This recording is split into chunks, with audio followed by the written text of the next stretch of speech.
Selamat malam, salam sejahtera. Terima kasih karena bersama dengan saya di Nazilin Unity Channel. Seorang Datuk Seri memohon kes rasuah RM 15 juta berkaitan Kementerian Dalam Negeri digugurkan. Wah, ini betul-betul mengejutkan lah kan. Bayangkan kes rasuah 15 juta ringgit berkaitan KDN mahu digugurkan, dipohon supaya digugurkan. Apa pun yang macam ni kan, banyak kali kita dengar orang-orang tertentu berusaha supaya digugurkan kes mereka. Dengan kata lain, tidak mahu supaya dibicarakan. Apa pendapat kamu semua? Kalau saya, pendapat saya tak perlulah digugurkan. Berani kerana benar, takut kerana salah. Macam mana pun kalau sudah dibicarakan, kalau anda tak bersalah, anda akan tetap menang. Tapi kalau takut-takut, itu yang kita risau. Orang takut biasanya ada isunya. Seorang ahli perniagaan bergelar Datuk Seri memfailkan permohonan agar 4 tuduhan rasuah terhadapnya digugurkan dalam kes yang menyebut nama bekas Menteri Dalam Negeri Hamzah Zainuddin. Sim Chotiam memfailkan permohonan itu di Mahkamah Session Kuala Lumpur 2 hari lalu agar dia dilepaskan tanpa dibebaskan di NAA terhadap 4 pertuduhan rasuah berjumlah RM 15 juta. Menurut salinan permohonan, Sim berkata 4 pertuduhan itu bertentangan dengan Seksyen 153 dan 154 kan Tata Cara Jenayah yang mewajibkan perincian seperti masa dan tempat kesalahan itu didakwa berlaku dinyatakan. Dia juga mendakwa penyiasatan kes pada masa ini tidak lengkap. Pengurusan kes untuk permohonan itu yang dibuat mengikut Seksyen 173G KTJ dijadual pada 31 Julai ini. Sim juga memfailkan satu lagi permohonan mengikut Seksyen 51A KTJ agar pendakwaan memberikan beberapa penyataan bertulis yang berpihak kepada tertuduh. Antaranya berkaitan dakwaan yang SPRM hanya merakam kenyataan Hamzah pada 10 Mei selepas Sim didakwa pada hari yang sama.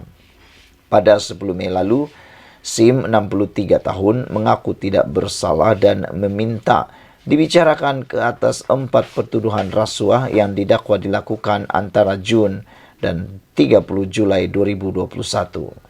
Dia dituduh melakukan kesalahan itu sebagai dorongan untuk Hamzah yang ketika itu Menteri Dalam Negeri semasa pentadbiran Perikatan Nasional untuk membantu Asia Coding Center Sdn Bhd untuk mendapatkan sebarang projek daripada agensi di bawah kementerian berkenaan.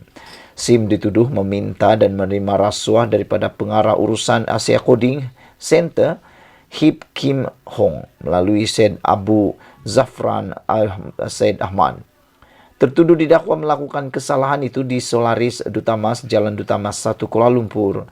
Pertuduhan didakwa mengikut Seksyen 16A dalam kurungan B Akta SPRM 2009 dengan Seksyen 24 dalam kurungan 1 Akta sama memperuntukkan hukuman penjara maksimum tidak melebihi 20 tahun serta denda tidak kurang 5 kali ganda jumlah rasuah yang terlibat atau RM10,000 yang mana lebih tinggi jika tertuduh dapati bersalah.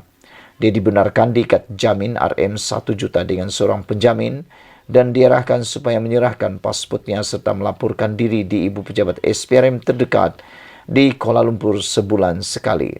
Pada 11 Mei lalu, Hamzah yang juga ada Ketua Pembangkang mendakwa tindakan mengaitkan namanya dengan 4 pertuduhan rasuah dalam kes tersebut adalah sebagai muslihat politik yang bertujuan untuk mencemarkan nama baiknya.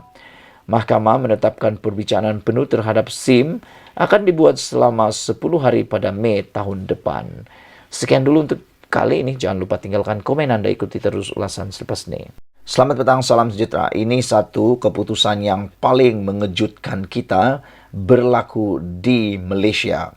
Bekas Setiausaha KBS Kementerian Belia dan Sukan Othman Arshad dihukum penjara 15 tahun dan didenda lebih RM283 juta selepas didapati bersalah atas pertuduhan rasuah dan penggubahan wang haram membabitkan lebih RM38 juta. Wow, ini memang satu keputusan yang benar-benar kita terkejut.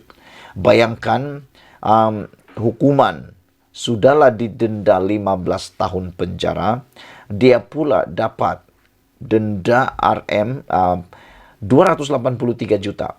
Ini mengingatkan saya kepada Najib Tun Razak yang juga telah didenda di penjara 12 tahun dengan denda 210 juta. Makna kata, bekas setiausaha Kementerian Belia Sukan ini lebih hebat daripada hukuman Najib. Menerima bahana lebih besar daripada Najib. Penjara 15 tahun dan denda RM 283 juta. Kalau tak mampu bayar, pastilah. Tak mampu bayar 283 juta ini, pastilah beliau akan perlu menggantikan uang ini dengan nilai penjara. Tapi saya pikir ini satu hukuman yang amat-amat bagus. Kenapa? Supaya memberikan peningkatan ketakutan kepada semua orang untuk melakukan kesalahan jenayah, khususnya menerima rasuah. Hukuman yang setimpal, hukuman berat seperti ini, memang kita tunggu-tunggu.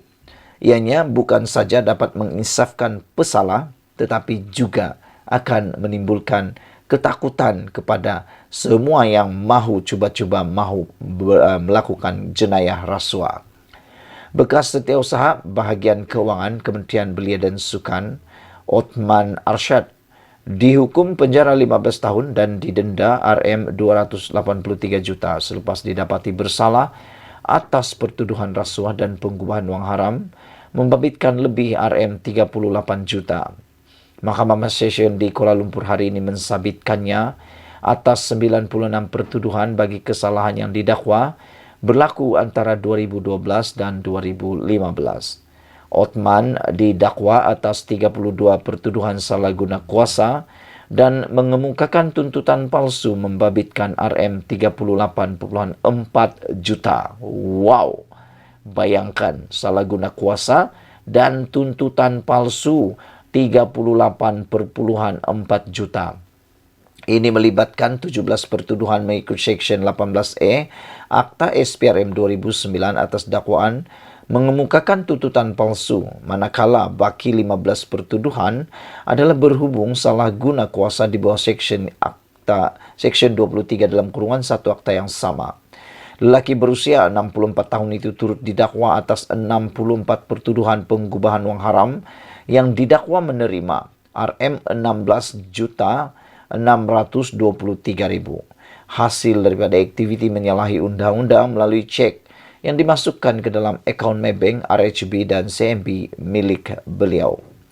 Othman dituduh melakukan kesalahan salah guna kuasa dan tuntutan palsu di Pejabat Majlis Sukan Negara MSN Kompleks Sukan Negara Bukit Jalil di Kuala Lumpur antara 28 Februari 2012 dan 18 November 2015.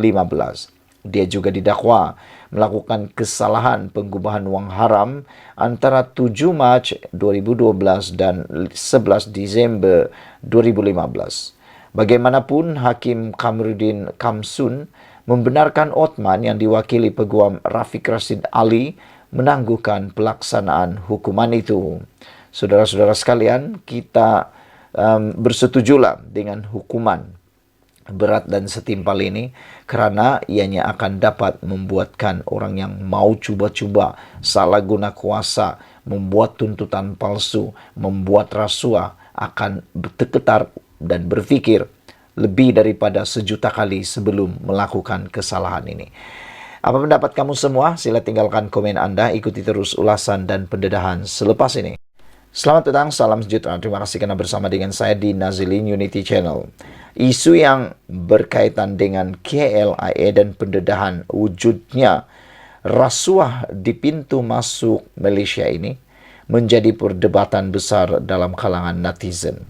Ada yang kata ianya hanya dibuat-buat, ada yang kata ianya tidak benar. Tapi akhirnya SPRM pada petang ini tampil mendedahkan maklumat yang paling ditunggu-tunggu rakyat Malaysia, paling mengejutkan kita juga. Apabila SPRM sudah pun mengenal pasti ejen yang minta rasuah RM 18,000 di KLIA. Ini satu perbuatan yang kita memang kecam. Kita semua boleh katakan perkara ini, perbuatan ini, meminta rasuah 18.000 di KLA ini satu perbuatan yang jijik dan memualkan. Manakah tidak, ianya melibatkan kedaulatan negara, melibatkan image negara, dan paling penting melibatkan maruah negara. Bayangkan kalau nama negara kita disebarkan kerana keburukan meminta rasuah itu. Bayangkan kalaulah itu melibatkan pelancong dan tersebar pula nama negara kononnya meminta rasuah, ianya akan menyebabkan kerana nila setitik rosak susu sebelanga. Dengan pendedahan ini, SPRM akan membuat tangkapan atau tidak, kita berdoalah ianya berjalan dengan lancar. Namun, menjadi persoalan kita, siapa ejen yang meminta rasuah 18.000 itu di KLA? Suruhanjaya Pencegahan Rasuah Malaysia SPRM sudah mengenal pasti individu yang dipercayai menjadi ejen membawa masuk warga China semasa insiden kekecohan di lapangan terbang KLIA baru-baru ini. Ketua Pesuruhjaya Tan Sri Azam Baki berkata, beliau tidak menolak ejen yang meminta suapan sebanyak 18.000 itu masih berada di dalam negara. Beliau berkata pihaknya sedang giat memburunya dan suspek juga dipercayai bekerja dengan sebuah syarikat menguruskan kemasukan pelancong yang bertempat dalam premis KLIA. Jadi rupa-rupanya ini identiti orang yang bertanggung jawab, dalang yang bertanggung jawab meminta suapan RM18.000 di KLIA itu.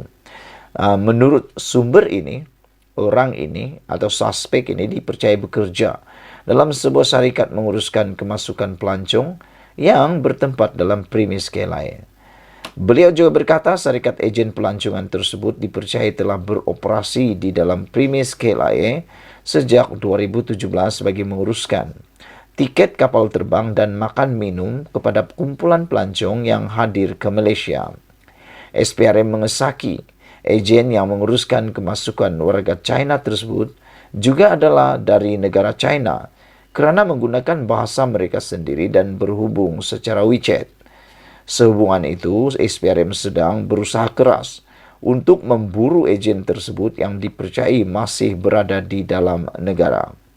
Namun, pelancong wanita China yang menimbulkan kekecohan semasa ingin masuk ke negara ini telah pulang kembali ke negaranya bersama seorang rakan senegara, katanya dalam satu sidang akhbar pada Rabu.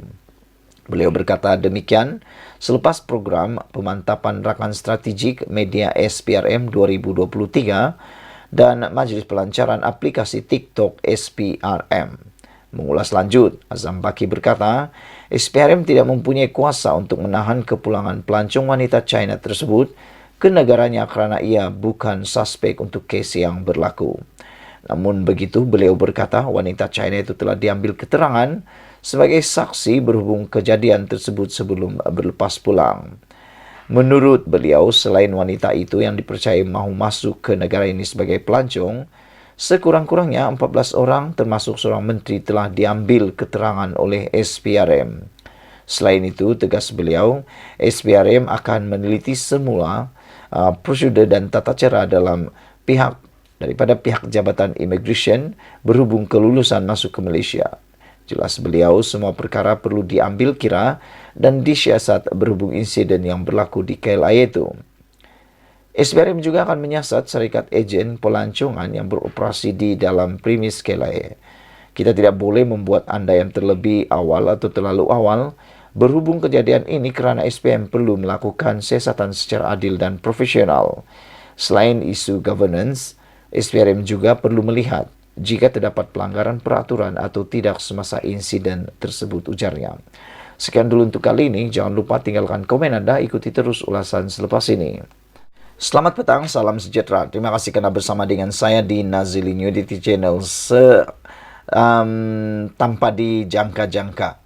Akhirnya, Menteri Keselamatan Dalam Negeri Saifuddin memaklumkan nama pegawai JPN minta segukan kepada SPRM. Wah, ini memang benar-benar menggemparkan kita. Makna kata, memang ada pegawai dalam Jabatan Pendaftaran Negara minta sogokan, kerana ianya bukan lagi cerita-cerita kosong. Ini mungkin yang paling orang takuti terhadap kepimpinan Anwar Ibrahim, yang mana ramai kata, termasuklah Tun Mahathir kata Anwar Ibrahim tak boleh jadi Perdana Menteri, tak akan jadi Perdana Menteri, akan jadi Perdana Menteri ke tepi, kata beliau. Tapi akhirnya Anwar Ibrahim menjadi juga Perdana Menteri, dan sejak beliau menjadi Perdana Menteri, ramai jerung-jerung besar mula ditangkap, banyak isu-isu ataupun skandal-skandal besar mula terdedah. Puluhan tahun tak pernah kita tahu, akhirnya terdedah, dan ianya betul-betul menghairankan kita. Mengapa puluhan tahun tak pernah kita tahu? Mengapa puluhan tahun tak pernah kita dengar? Tapi sejak Anwar Ibrahim tampil menjadi Perdana Menteri, SPRM mula mendedahkan banyak perkara yang pelik-pelik tapi benar. Hari ini terbukti Saifuddin akan memaklumkan nama pegawai JPN minta sogokan ke SPRM. Menjadi persoalan kita ialah siapakah pegawai JPN yang minta sogokan ini? Dan tolong tinggalkan komen anda semua. Kalau benar itu pegawai JPN ini didapati bersalah, apa agak-agaknya hukuman yang boleh diberikan kepada pegawai JPN ini? Kerana ia melibatkan kedaulatan negara, terutamanya kewarganegaraan kita.